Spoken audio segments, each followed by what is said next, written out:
After completion of Trypanosoma evansi, that is the causative agent for SARA in horse, and that is transmitted by a tabanid fly. Now it's time to discuss about the another Trypanosoma species, that is Trypanosoma theileri. Synonym of this Trypanosoma theileri is Trypanosoma himalayanum and occult or cryptic trypanosome. The meaning of occult or cryptic is something magical, which means that cannot be seen. That is like a magical thing. This occult or cryptic trypanosome cannot be usually detected in bloodstream. Therefore, to detect or identify the Trypanosoma theileri, we need to culture the blood. This is the largest of all trypanosomes, and this is worldwide distribution is there.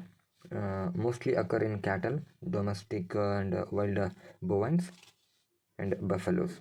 It is probably quite common, but rarely found in the blood smears. Usually, it occurs in a latent form, that is, in the organism occurring in the lymph nodes. Organism is demonstrated only when blood is cultured. So, the trypanosomes are called as occult or cryptic trypanosomes. When it comes to the morphology of the Trypanosoma theileri, this is largest in size, around 70 micrometer, but Trypanosoma avansi is around 24 micrometer. And the posterior end is long and pointed, but in case of Trypanosoma evansi, the posterior end is rounded. The kinetoplast is large size and lies some distance from the posterior end, and the undulating membrane is well developed and with preplasm is defined. Both trypomastigote and epimastigote may occur in blood. Body is somewhat curved and drawn to fine point at the posterior end. Now let us come to the life cycle of the Trypanosoma theileri. Life cycle is indirect. Multiplication occurs by binary fission. Transmission is by cyclical transmission by the tabanid fly. And Trypanosoma undergo development in the hindgut. Therefore, these are called as Stercorian trypanosomes.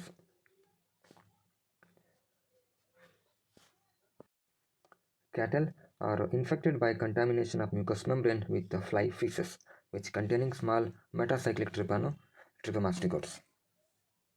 And intrauterine infection can also occur.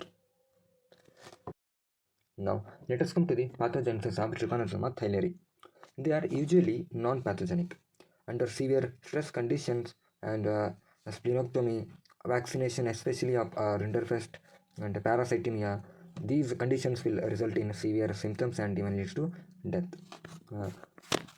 Trypanosoma theileri is incriminated as the cause of death in cattle following the rinderpest vaccination. After vaccination for rinderpest, the host will have undergo severe immune compression, gives an opportunity to Trypanosoma theileri. Infection is associated with the nervous form like turning sickness, and in such case organisms are found in the brain. And infection is associated with abortion and depressed milk production in cow. Occasionally, it appears in a pre-acute form due to swarming infection leading to death, as seen in case of anthrax.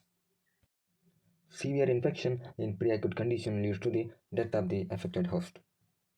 Now, let us come to the diagnosis of Trypanosoma theileri. As it is rarely seen in blood smear, so diagnosis depends on cultivation of the blood. The media which requires for the cultivation of the blood sample is trypanon media, which is Novi, McNeil and Nicolai. And the suspected blood is incubated at 27 degrees Celsius. In such case, only epimastigote forms are developed, and if the blood is incubated at 37 degrees Celsius, then both trypomastigote and epimastigotes are seen. And control and treatment aspect of Trypanosoma theileri, treatment is given as the case for the Trypanosoma evansi, and control is by elimination of the vectors such as tabanid fly. Thank you. In next video we will discuss African animal trypanosomosis.